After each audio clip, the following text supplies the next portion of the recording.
जय हिंद दोस्तों, कैसे हैं आप सभी लोग। उम्मीद करता हूं सभी अच्छे होंगे और आप सभी अपनी तैयारी कर रहे होंगे। जैसा कि आप सभी को पता है, एसएससी एमटीएस और एसएससी सीजीएल के एग्जाम आने वाले हैं। उसी के लिए आज हमारी क्लास थर्ड अपलोड होने जा रही है।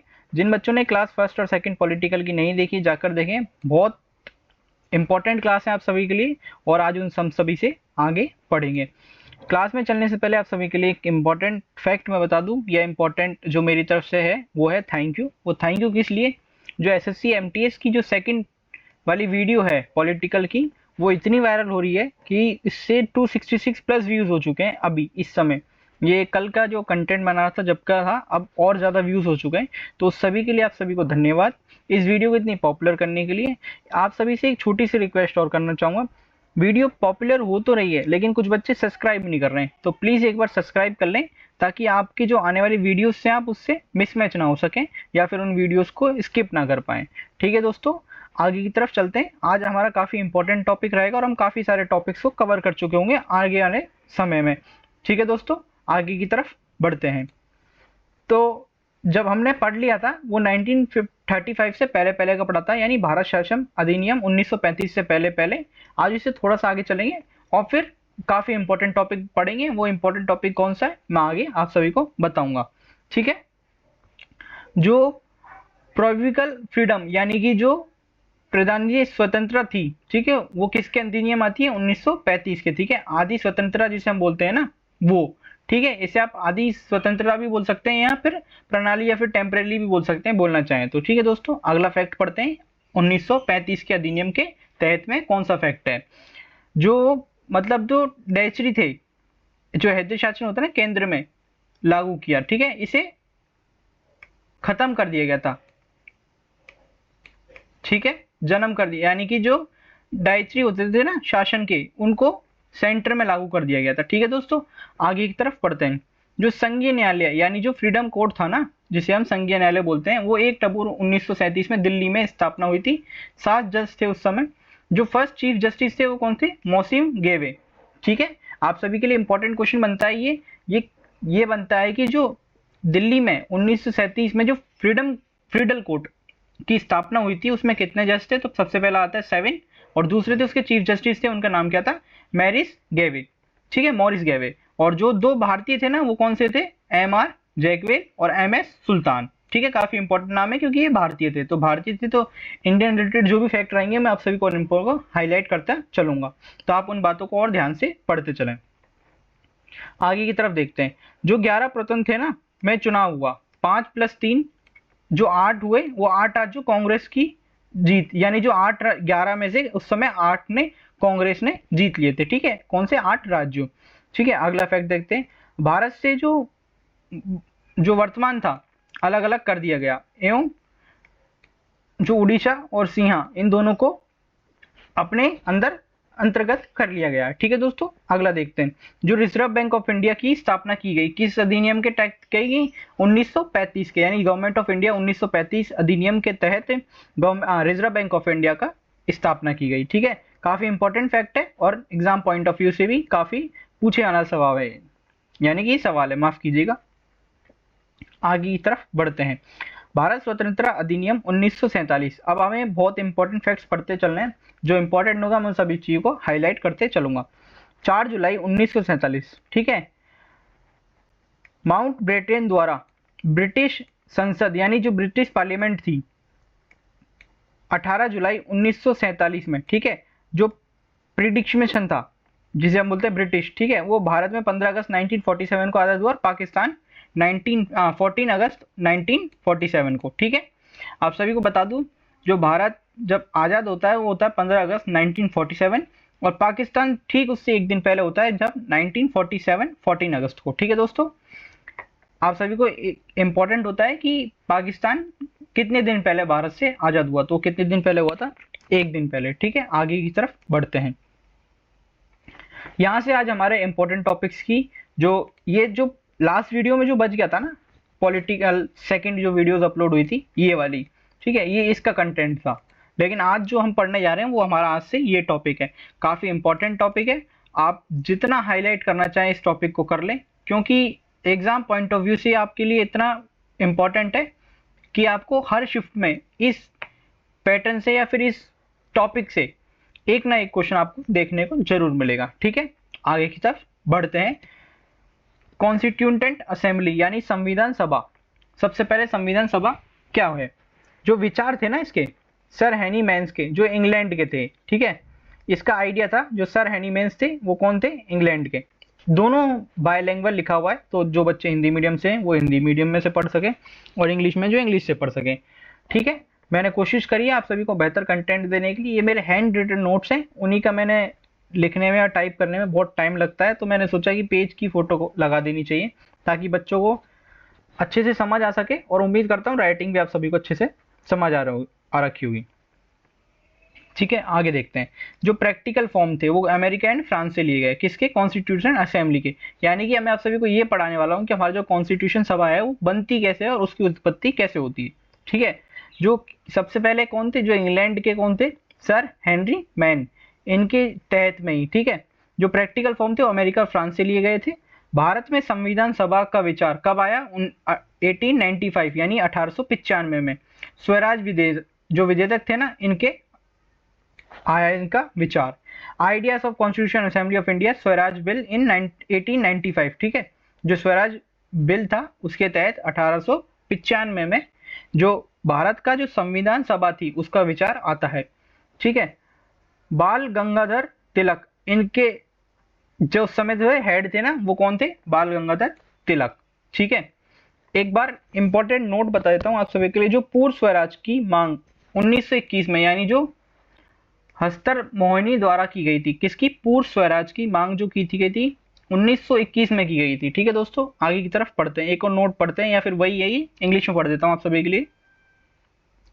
डिमांड फॉर कंप्लीट स्वराज 1921 में की गई बाय हसरत मोहिनी। ठीक है, आप सभी को वीडियो अच्छी लग रही होगी। वीडियो अच्छी लगी तो प्लीज लाइक करके और चैनल को सब्सक्राइब करना ना भूलें। अगले फैक्ट की तरफ पढ़ते हैं, हम ये पॉइंट कवर कर चुके हैं, अगले की तरफ देखते हैं। जो ब्रिटिश सरकार, माफ कीजिएगा एक सेकेंड, हाँ जी, जो ब्रिटिश सरकार के समक्ष जो संविधान सभा की मांग की गई 1924 में की गई। यानी कि अब तक हम किससे कर रहे थे? अमेरिका फ्रांस से, मतलब, और अब हमें किसने करी? ब्रिटिश से हमने करी।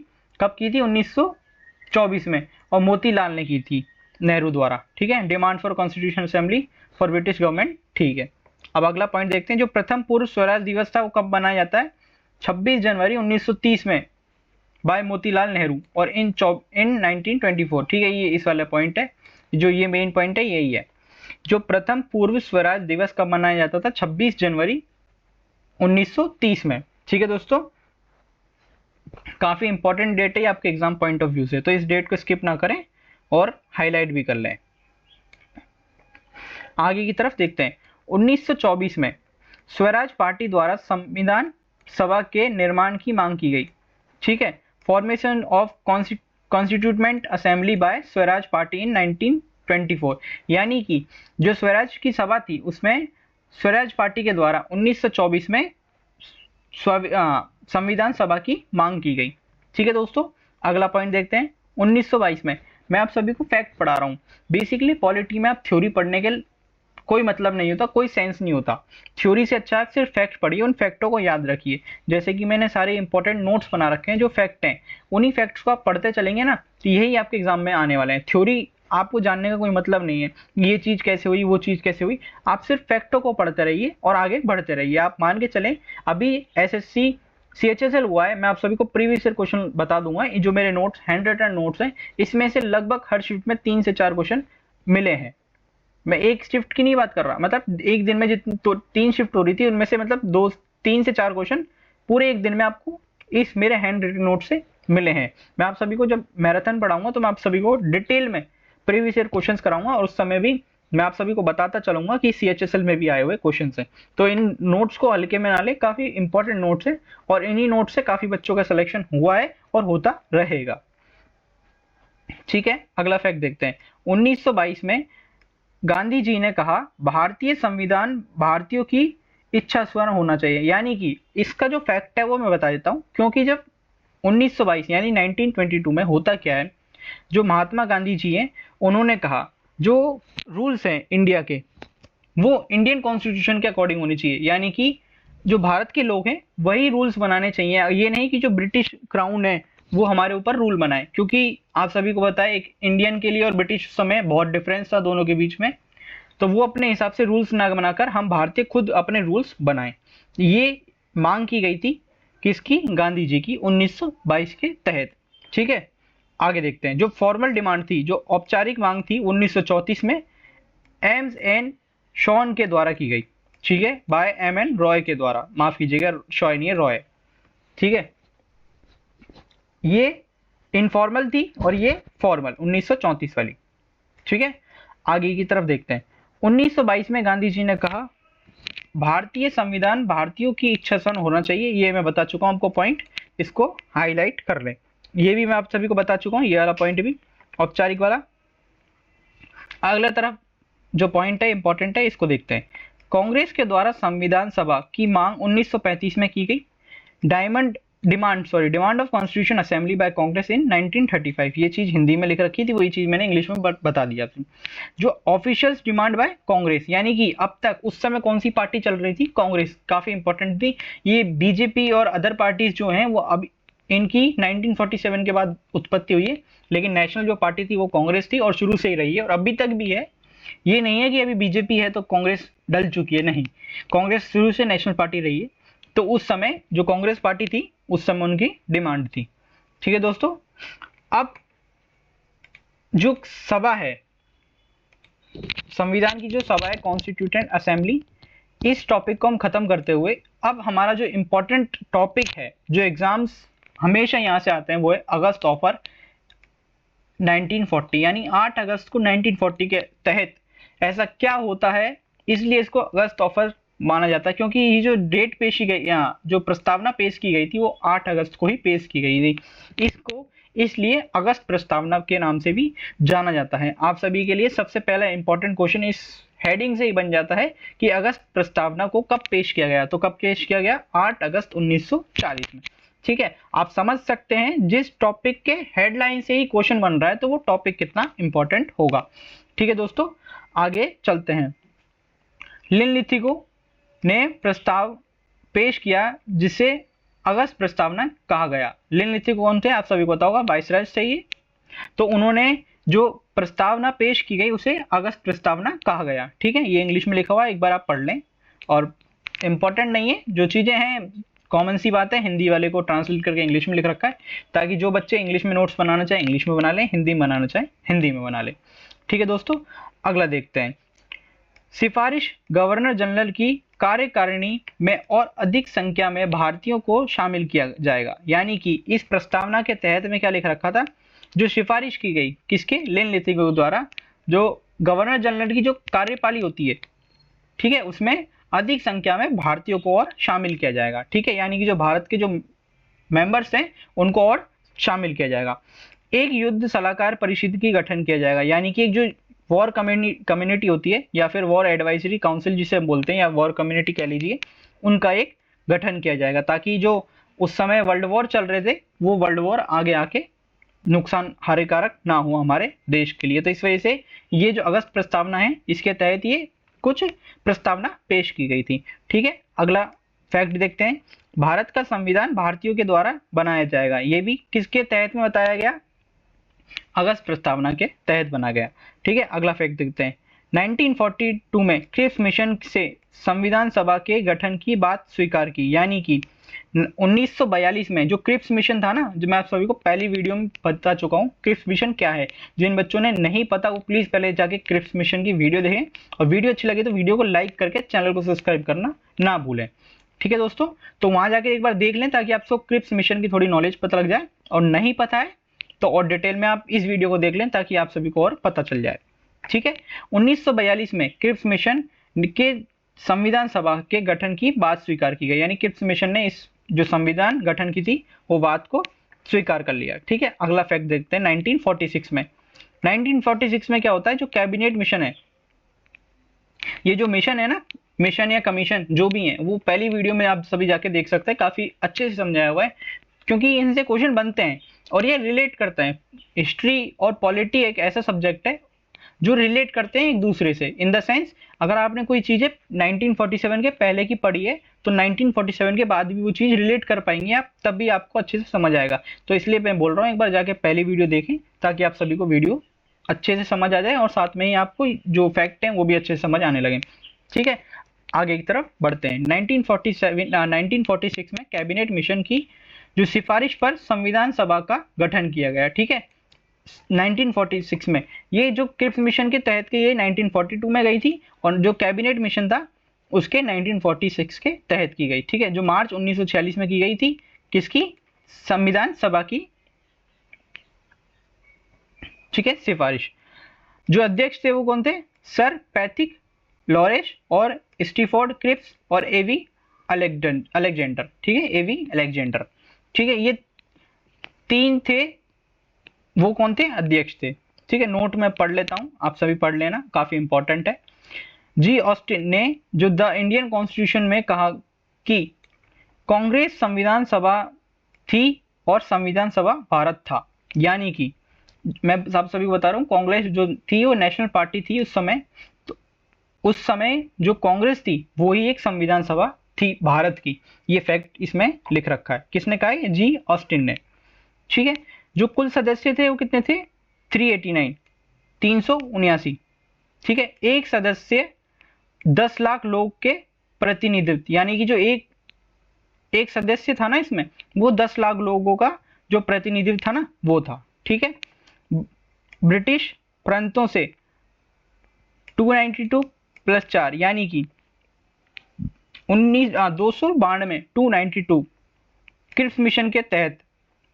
इसमें 4 जो मुख्य थे ना प्लेसेस, वो कौन कौन सी थी? दिल्ली, अजमेर में जो मेरवाड़ा था ना, मेवाड़ा या मारवाड़ होगा, ये मेरे हिसाब से मारवाड़ था।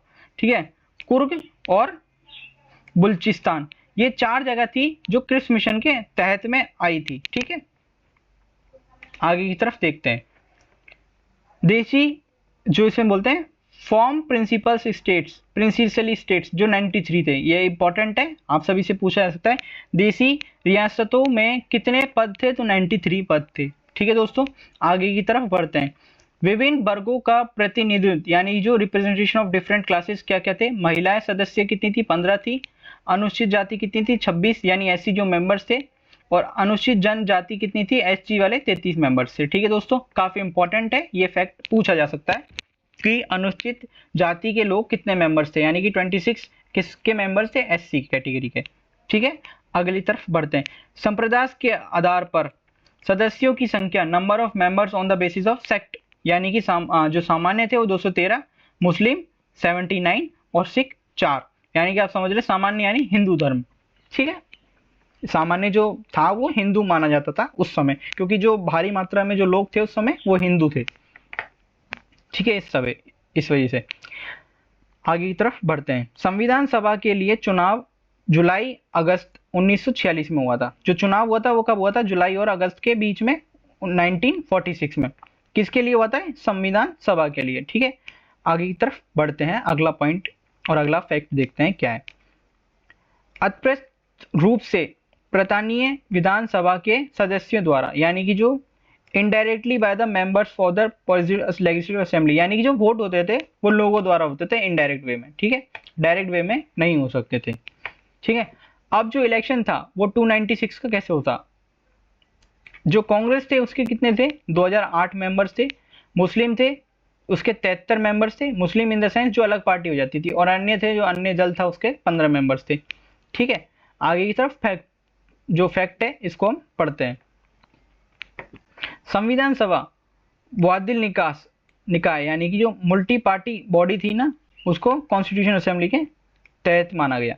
प्रथम एंग्लो इंडिया किसने थे? फ्रैंकेस्टाइन।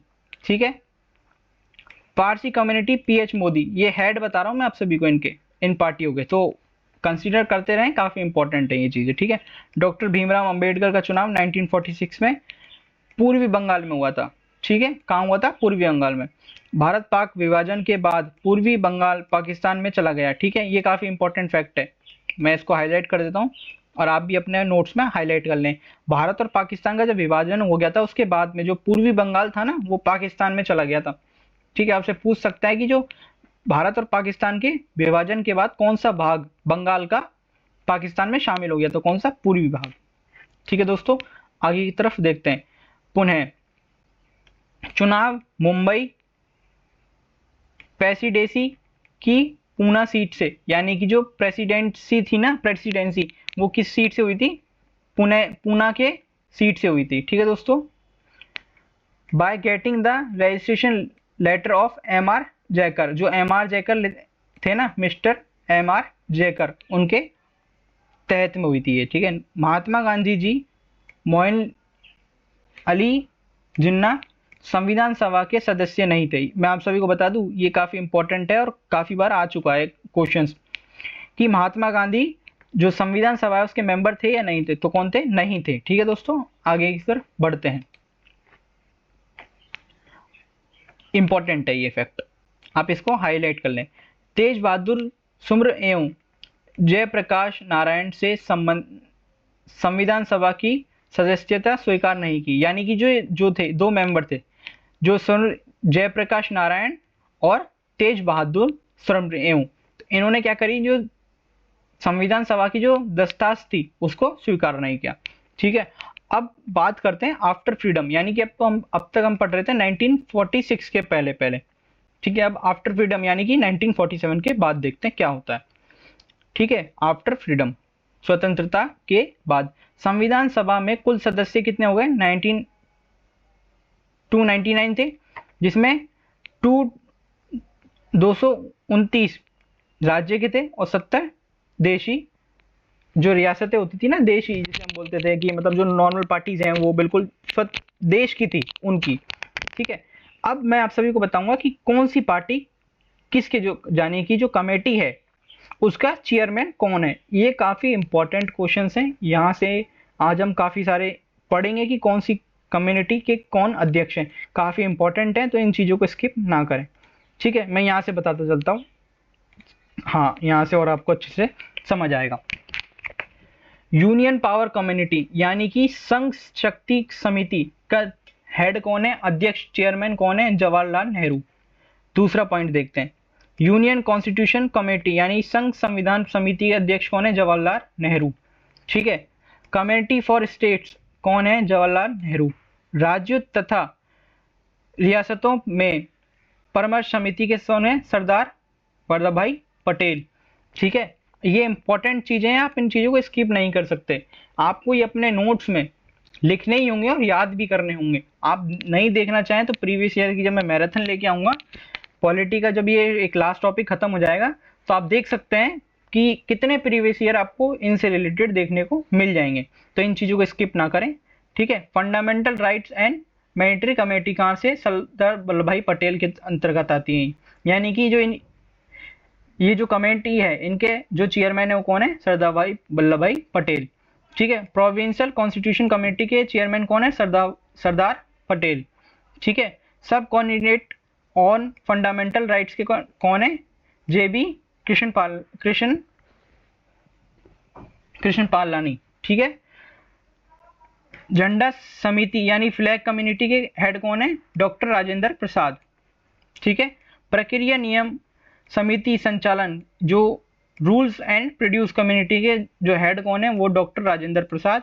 और नियम समिति रूल्स कम्युनिटी के हेड कौन है? राजेंद्र प्रसाद। एक ट्रिक बता देता हूँ, जो भी कम्युनिटी जो रूल्स से रिलेटेड होंगे उनके जो हेड हैं वो चेयरमैन है, वो कौन है? डॉक्टर राजेंद्र प्रसाद। ठीक है। Community related to supreme court के हेड कौन है, यानी चेयरमैन कौन है? SH विधाचार्य। ठीक है। अगला देखते हैं। संविधान समीक्षा आयोग के हेड कौन है?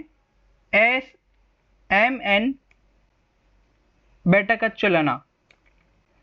बेटावचलिया। ठीक है। बेटावचलिया। ठीक है। आगे की तरफ देखते हैं। ये काफी इंपॉर्टेंट हैं जो चेयरमैन बता रहा हूँ आप सभी को याद होने चाहिए। मैं अगली जब वीडियो बनाऊंगा तो आप सभी से मैं कुछ क्वेश्चंस भी पूछूंगा, तो उन क्वेश्चंस का जवाब तैयारी करने के लिए आप सभी को ये वीडियो देखनी जरूरी है। अगर आप सभी को ये वीडियो अच्छी लग रही है तो प्लीज वीडियो को लाइक करके चैनल को सब्सक्राइब कर लें और अपने दोस्तों के साथ शेयर करना ना भूलें। ठीक है। आगे की तरफ देखते हैं। Community street to supreme court, ये बता चुका हूँ। 11 पॉइंट हो चुका है, 12वां भी हो चुका है, 13वां यानी कि लास्ट पॉइंट देख लेते हैं, ये भी हो चुका है। ड्राफ्टिंग कम्युनिटी के हेड कौन है? डॉक्टर भीमराव अंबेडकर। आप सभी को पता है इन्हें डॉक्टर किंग के नाम से भी जाना जाता है, डॉक्टर भीमराव अंबेडकर को। ठीक है दोस्तों, अब आगे की तरफ देखते हैं संविधान का निर्माण क्या है, मेकिंग ऑफ कॉन्स्टिट्यूशन कैसे होता है। संविधान सभा की बैठक कब होती है? प्रथम बैठक कब होती है? 9 दिसंबर 1946 में। ठीक है, जिसके अध्यक्ष कौन थे? सच्चिदानंद सिंह चेयरमैन थे। ठीक है, वही अध्यक्ष या चेयरमैन, बात एक ही है। और जो अस्थायी यानी कि जो टेम्परेरी बोलते हैं ना, वो चेयरमैन थे। ठीक है, परमानेंट नहीं थे। और केंद्रीय भवन कॉन्स्टिट्यूशन हॉल कहाँ पे था इनका? दिल्ली का। यानी कि जो दिल्ली था उनका किसका? संविधान का मेन अपार्टमेंट था। और दूसरी बैठक कहाँ होती है? 11 दिसंबर 1946। माफ कीजिएगा, दूसरी बैठक कब होती है? 11 दिसंबर 1946 में, जिसके हेड थे वो थे डॉक्टर राजेंद्र प्रसाद। और उपाध्यक्ष थे, जिसे हम डिप्टी चेयरमैन बोलते हैं, वो कौन थे? एस.सी. मुखर्जी, बी.टी. कृष्णामाचारी। ठीक है, आगे की तरफ देखते हैं। संविधान सभा का कार्यवाही यानी वर्किंग कॉन्स्टिट्यूशन ऑफ असेंबली। ठीक है, आज मैं बोल रहा था ना आप सभी को स्टार्टिंग में कि वर्किंग यानी कि हम एक इंपॉर्टेंट टॉपिक पढ़ेंगे। वो कौन सा इंपॉर्टेंट टॉपिक है? Constitution assembly. हम कॉन्स्टिट्यूशन असेंबली को इतना डिटेल में पढ़ रहे हैं कि अगर आप यूपीएससी लेवल तक का भी पेपर फाइट करना चाहें तो कर सकते हैं। ये नोट्स काफ़ी इंपॉर्टेंट है आप सभी के लिए, मेरे खुद के हैंड रिटन नोट्स हैं। इन नोट से काफ़ी बच्चों का सिलेक्शन हुआ है और होता रहेगा। तो प्लीज़ वीडियो को लाइक करके चैनल को सब्सक्राइब कर लें, ताकि मैं आप सभी के लिए इतनी मेहनत कर रहा हूँ, मुझे भी थोड़ा पॉइंट आप सभी के लिए जो प्रोत्साहन है आप सभी मुझे देते रहें, ताकि आप सभी के लिए ऐसी जल्दी जल्दी वीडियोस अपलोड होती रहें। और अपने दोस्तों के साथ शेयर करना ना भूलें। ठीक है, आगे की तरफ देखते हैं। 13 दिसंबर 1946 में क्या होता है? जो पीटी नेहरू, पंडित जवाहरलाल नेहरू ने जो आदेश प्रस्तावना, जो ऑब्जेक्टिव रेजोल्यूशन की पेश किया, ठीक है, स्वीकार एक्सेप्ट किया 22 जनवरी 1947 को। ठीक है, जो उद्देश्य पेश किया गया था 13 दिसंबर 1946 को, ये कब स्वीकार किया गया? 1947 में। कब? 22 जनवरी को। ठीक है, संविधान सभा द्वारा बाय कॉन्स्टिट्यूशन असेंबली। ठीक है, किसके तहत में किया गया? कॉन्स्टिट्यूशन असेंबली के तहत में। संविधान बनाने के लिए क्या क्या जरूरी था? प्रारंभ समिति यानी कॉन्स्टिट्यूशन कमेटी जरूरी थी। 60 देशों की सूची, लिस्ट ऑफ 60 कंट्रीज जो होता है ना, टॉप लिस्टेड, उनकी जरूरी थी। 10 देशों से संविधान को चुना, यानी कि जो 10 देशों से संविधान को चुना, जो अलग अलग, यानी कि जो कॉन्स्टिट्यूशनल है ना, मतलब मैं आप सभी को एक इंपॉर्टेंट फैक्ट बता देता हूँ यहीं पर। मैं सोच रहा था आगे बताऊं, लेकिन ये टॉपिक, ये पॉइंट यहीं पे आ चुका है, तो मैं यहीं पे बता देता हूँ। बेसिकली आप सभी को लगता होगा कि जो हमारा कॉन्स्टिट्यूशनल है वो हमारे द्वारा बनाया गया, लेकिन ऐसा नहीं है। जो चीज़ हमें जहाँ से अच्छी लगी हमने वहाँ से उठा ली। जैसे अमेरिका से हमें कुछ अच्छा लगा हमने उठा लिया, यूएसए से हमें कुछ अच्छा लगा हमने उठा लिया, अफ्रीका से हमें कुछ अच्छा लगा हमने उठा लिया, आइलैंड से हमें कुछ अच्छा लगा हमने उठा लिया, अफ्रीका से हमें कुछ अच्छा लगा हमने उठा लिया। यानी कि जो अलग अलग कंट्रीज थी उनके जो इंपॉर्टेंट कॉन्स्टिट्यूशन थे, अच्छे कॉन्स्टिट्यूशन थे, उनको हमने ले लिया और अपने कॉन्स्टिट्यूशन में लिख दिया। ठीक है, ये चीज़ हुई थी। तो वो चीज़ें कैसे कैसे हुई है, 10 देशों से कैसे कैसे हमने लिया, वो चीज़ें हम कंसीडर करेंगे आगे चलते हुए। ठीक है, उससे पहले कुछ और ड्राफ्ट कॉन्स्टिट्यूशन देख लेते हैं, काफ़ी इंपॉर्टेंट वाले, ताकि एग्जाम में हमसे कोई चीज़ स्किप ना हो। जो BN राव थे वो तैयार थे, रेडी किया किसको? ठीक है, ये फैक्ट है, इसको आप देख लें। अक्टूबर 1947 में पेश किया गया, प्रेजेंट किया गया किसको? कॉन्स्टिट्यूशन ड्राफ्ट को। ठीक है, कुल जो अनुमति टोटल 8 थे, वो 243 यानी 243, और कुल जो शेड्यूल थे वो कितने थे? 13 थे। ठीक है दोस्तों, संविधान के प्रारूप जांच, जो कॉन्स्टिट्यूशन, अब आप सभी को पता है अगर कोई ड्राफ्ट तैयार होगा तो उसकी जांच की जाएगी। अब कोई इतना बड़ा बिल पूरे इतने बड़े देश के लिए डायरेक्ट पास तो किया नहीं जा सकता, तो उसकी जांच हुई। बेसिकली होता क्या है, जो प्रारूप समिति थी ना, मौसाद समिति यानी ड्राफ्ट कमेटी, वो 29 अगस्त 1947 का इसका कॉम्पोजिशन गठन किया गया। ठीक है, ताकि ये जांच कर सके। इसके चेयरमैन कौन थे? BR अम्बेडकर, भीमराव अम्बेडकर जिसे हम बोलते हैं, वो थे। इसकी प्रथम रिपोर्ट कब आती है? 21 फरवरी 1948 में। और इसके जो कौन के आर्टिकल था वो 315, और शेड्यूल्स थे वो कितने थे? 8 शेड्यूल्स थे। ठीक है, एक सेकंड में ये नीचे क्या लिख रखा है मैं ये चीज़ देख लूँ। सेकंड रिपोर्ट कब आई ये आगे हम कंसीडर कर लेंगे, तो डोंट वरी यहाँ से। ठीक है, जो सेकंड रिपोर्ट थी वो कब आई? 26 अक्टूबर 1948 में। और जो पहली रिपोर्ट थी वो कब थी? 21 फरवरी को। ठीक है दोस्तों, ये काफ़ी इंपॉर्टेंट डेट्स हैं, आप इन चीज़ों को स्किप ना करें और आप हो सके तो मार्कर से हाईलाइट करते चलें इन चीज़ों को। ठीक है, जो मैं अभी इंपॉर्टेंट बता रहा हूँ, क्योंकि जब हम क्वेश्चंस करें तो कुछ चीज़ें मिस हो सकती हैं, लेकिन क्लास में कोई चीज़ मिस नहीं होगी, क्योंकि क्लास में पढ़ते पढ़ते हम एक लाइन को पढ़ते चलते हैं। उससे क्या है कि जो चीज़ें रिकैप होनी होती हैं होती रहती हैं, तो इस वजह से मैं बोल रहा हूँ। और जब हम मैराथन करेंगे तो काफ़ी सारे क्वेश्चंस का हमारे पास बर्डन रहेगा, तो कुछ चीज़ें स्किप हो सकती हैं, लेकिन क्लास में सच नहीं होगा। तो प्लीज़ बच्चों, आप अपनी तैयारी को थोड़ा स्ट्रॉन्ग करते चलें, ताकि आप अपनी मंजिल से भटके नहीं। ठीक है, प्रारूप समिति की रिपोर्ट पर 3 वाचन रीडिंग, यानी 3 वाचन रीडिंग कही गई। जो फर्स्ट रीडिंग थी वो 4 नवंबर से लेके 9 नवंबर के 1948 के बीच में की गई। सेकंड रीडिंग कब की गई? 15 नवंबर से लेके 17 अक्टूबर 1940, यानी कि 15 नवंबर 1948 से लेके 17 अक्टूबर 1949 तक। आप समझ सकते हैं इनका टाइम पीरियड कितना ज़्यादा है। और जो तीसरी रीडिंग है वो 14 नवंबर और से लेके 26 नवंबर तक 1949 में की गई। ठीक है दोस्तों, आगे की तरफ बढ़ते हैं, एक नोट पढ़ लेते हैं। 26 नवंबर 1939 त्यार एडॉप्ट जो आईकार था उसे स्वीकार किया, जिसमें कुल सदस्य कितने थे? 395। शेड्यूल्स कितने थे? 8। और भाग कितने थे? 22। ठीक है, समय बता देता हूँ, 2 ईयर 11 मंथ 18 देश। यानी कि ये समय पता है किस चीज़ का है? ये समय उस चीज़ का है जो हमारा कॉन्स्टिट्यूशन है उसको बनने में, यानी बनने में, हमारा कॉन्स्टिट्यूशन बनने में कितना टाइम लगा? 2 साल 11 महीने 18 दिन हमारे कॉन्स्टिट्यूशन को बनने में लगे, जिसमें 12 मीटिंग हुई, जो शस्त्र जैसे सेशन बोलते हैं वो 11 हुए, और खर्च कितना होता है? 64 लाख के लगभग, जिसे हम 63,96,779 रुपए खर्च हुए, जिसे हम 64 लाख के लगभग बोल सकते हैं। आप सभी सोच सकते हैं कि संविधान को लिखने में कितना पैसा खर्च होता है, कितना लंबा समय लगता है। मैं वही बोल रहा था, जो बिल ड्राफ्ट पेश किया उसको इतने बड़े देश के ऊपर एकदम से नहीं थोपा जा सकता, इस वजह से उसकी जांच की गई, उसे स्वीकार किया गया। अगर भारतीय, जैसे गांधी जी ने कहा था कि जो भारत का संविधान है वो भारतीय द्वारा ही बनाया जाना चाहिए, तो इस स्वीकार को भारतीयों ने एक्सेप्ट किया है, रिजेक्ट किया, तब एक्सेप्ट किया, तब ये कॉन्स्टिट्यूशन शामिल हुआ। तो संविधान हाथों से लिखा किसने? प्रेम बिहारी नारायण आजाद ने 6 महीने में। ठीक है, संविधान पर सजावट किसने की? नंदलाल बोशन, जो जंदू बोस थे, और बहस 114 दिन तक चली थी। ठीक है, कॉन्स्टिट्यूशन के लिए। संविधान का प्रकाशन जो पब्लिश हुआ वो सर्वे ऑफ इंडिया प्रेस के तहत में हुआ था। कुल कॉपी कितनी हुई थी? 100, सिर्फ नहीं, माफ कीजिएगा, हजार कॉपियां निकली थी संविधान की। ठीक है, मूल संविधान ओरिजिनल कॉन्स्टिट्यूशन किसने के थे?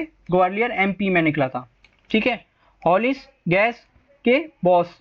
ठीक है, नोट देखते हैं। संविधान का जनक, जिसे फादर ऑफ कॉन्स्टिट्यूशन किसे कहा जाता है? अंबेडकर जी ने, क्योंकि इनके तहत में ही पूरे संविधान को रीड किया गया, और जो हम बोलते हैं ना कि ओवरव्यू किया गया, वो भीमराव अंबेडकर जी ने ही कहा गया। इसे जो फादर ऑफ बोलते हैं कॉन्स्टिट्यूशन को, उसे कैसे बोलते हैं? अंबेडकर जी को। ठीक है, ये आने वाले क्वेश्चन से एग्जाम्स के लिए, तो आप इन चीजों को स्किप ना करें किसी भी हालत में। संविधान के स्वतंत्र यानी सोर्सेज ऑफ कॉन्स्टिट्यूशन कैसे कैसे हुए? 60 देशों से संविधान को पढ़ा गया, 10 देशों से चुना गया। भारतीय संविधान का सबसे बड़ा स्वतंत्र भारत शासन अधिनियम 1935, जिसे मैं बता चुका हूं इसी वीडियो में काफी डिटेल में। ठीक है दोस्तों, 250 अनुच्छेद, आर्टिकल्स कितने थे? 250 थे। भारतीय संविधान में शामिल इंडियन कॉन्स्टिट्यूशन एड जिसे कहा गया। आगे की तरफ बढ़ते हैं। भारत शासन अधिनियम गवर्नमेंट ऑफ इंडिया 1935 में क्या होता है? संघ लोक सेवा, यानी कि जो यूपीएससी है, जिसे हम यूनियन पब्लिक सिविल सर्विस बोलते हैं या सीएससी बोलते हैं, सिविल सर्विस एग्जाम, वो किसके तहत में आता है? 1935। ठीक है, शक्तियों के वितरण की 3 सूची बनाई गई, 3 list of distribution of powers की बनाई गई। प्रशासनिक व्यवस्था एडमिनिस्ट्रेशन सिस्टम किसके? 1963 के तहत लिया। जुडिशरी स्ट्रक्चर 1935 के तहत लिया गया। यूनियन सिस्टम 1935 के।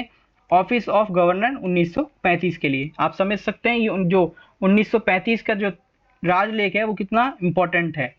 ठीक है, ब्रिटिश के संविधान से, यानी कि अब देखते हैं हम कि किन किन देशों से हमने कौन कौन से लॉज लिए, कौन कौन से रूल्स लिए, कौन कौन से राजलेख लिए, ठीक है। ब्रिटिश के समय जो ब्रिटेन है उससे हमने क्या लिया, एकल नागरिकता, जिसे हम सिंगल सिटीजनशिप बोलते हैं ना, जो एक नागरिकता, एक लोग के पास एक नागरिकता रहेगी, वो वाला। संसदीय व्यवस्था यानी पार्लियामेंट्री सिस्टम लिया गया। मैं अब बार बार नहीं बताऊंगा कहाँ से लिया गया, आप देख लें, ब्रिटेन से लिया गया। जो ब्रिटेन से क्या क्या लिया गया मैं बता देता हूँ।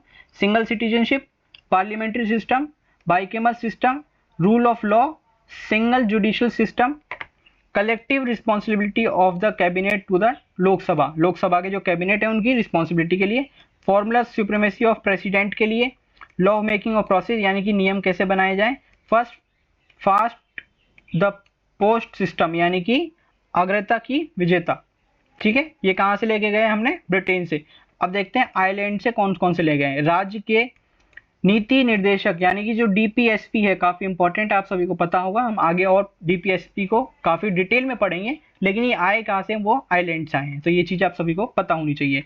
राज्यसभा में 12 सदस्यों का मंचोस यानी कि nominated by 12 members by RS by president, जो प्रेसिडेंट होता है वो 12 मेंबर्स राज्यसभा में नॉमिनेट कर सकता है। जो आर्ट थी और विज्ञान साइंस की, सामाजिक सेवा, सोशल साइंस और लिटरेचर की भी कहाँ से ली गई है, आइलैंड से, ठीक है। यानी कि जो हम पढ़ते हैं ना, ये सोशल साइंस, साइंस, ये सारी जो वैदिक चीजें हैं वो कहाँ से ली गई थी, आइलैंड से। Presidents elected college and method यानी कि जो निर्वाचक मंडल एवं प्रतिनिधि कौन कर सकता है, राष्ट्रपति कर सकता है। अब हमें देखना है आपने अब तक कौन कौन से देख पढ़ लिए, ब्रिटेन से हमने क्या क्या लिया है, आइलैंड से हमने क्या क्या लिया है। अब देखते हैं हम अमेरिका से हमने क्या क्या लिया है, जिसे हम यूनाइटेड स्टेट ऑफ अमेरिका बोलते हैं, उनसे फंडामेंटल राइट्स लिए हैं, आइडिया ऑफ प्रेमबलेंस लिए हैं, इम्पीचमेंट ऑफ प्रेसिडेंट लिया है, इंडिपेंडेंट ऑफ जुडिशरी, ठीक है, the principle of the judiciary review, public interest legislation और रिमूवल ऑफ जज of supreme court and high court के लिए लिया है, the post of vice presidents के लिए लिया गया, फाइनेंशियल इमरजेंसी लिया गया। यानी कि अगर देश में कोई इमरजेंसी आ जाए तो अमेरिका के जो रूल्स थे वो क्या होते हैं और हमारे भारत में रूल्स क्या है, उन सेम चीजें हैं, क्योंकि हमने ये जो कॉन्स्टिट्यूशन है वो कहाँ से लिया गया है, अमेरिका से लिया गया है, ठीक है दोस्तों। आगे की तरफ बढ़ते हैं, हम देखते हैं ऑस्ट्रेलिया से हमने क्या क्या लिया है। Language of preamble, current list हमने कहाँ से लिया गया है, ऑस्ट्रेलिया से। Relationship between centre and states यानी कि जो हम बोलते हैं ना, राज्य और केंद्र सरकार दोनों अलग अलग है, ये जो रिलेशन है ना, ये कहाँ से लिया गया हमने, ऑस्ट्रिया से, क्योंकि इतने बड़े देश को पूरी केंद्र सरकार कंट्रोल नहीं कर पाती, इस वजह से जो राज्यों का गठन अलग होता है और सेंट्रल का अलग गठन होता है, ठीक है। Joint session of the parliament अलग है, डिवीजन ऑफ पावर कहाँ से लिया गया है, ऑस्ट्रेलिया से लिया गया है, ठीक है दोस्तों। अब देखते हैं कनाडा से हमने क्या क्या लिया गया है। फेडरल गवर्नमेंट ऑफ सिस्टम लिया है, स्ट्रॉन्ग सेंटर यानी कि जो केंद्र पावर होती है ना, वो उसको कहाँ से लिया है, कनाडा से। The principle of presidential powers कहाँ से लिया है, कनाडा से लिया गया। Appointment bye of the governor in the state by the centre, ये भी कहाँ से लिया है, कनाडा से। जापान से हमने क्या लिया है, procedures establish by the law mentioned in article 21, ठीक है, ये जो आर्टिकल 20 नंबर 1 है इसके तहत में लिया गया। अब देखते हैं जर्मनी से हमने क्या क्या लिया है। आपातकाल इमरजेंसी, आप सभी को पता होगी, ये आपातकाल इमरजेंसी एक बार इंदिरा गांधी के टाइम में लगी थी, वो आपातकाल इमरजेंसी हमने कहाँ से ली गई है, जर्मनी से ली गई है। साउथ अफ्रीका से हमने क्या क्या लिया है, constitution amendments process, election of members of Rajya Sabha, कहाँ से लिए हैं, साउथ अफ्रीका से। रशिया से क्या लिया, मूल कर्तव्य और judicial ideas in the parliament, जो आइडियाज थे उनके लिए हमने कहाँ से लिया है, रशिया से।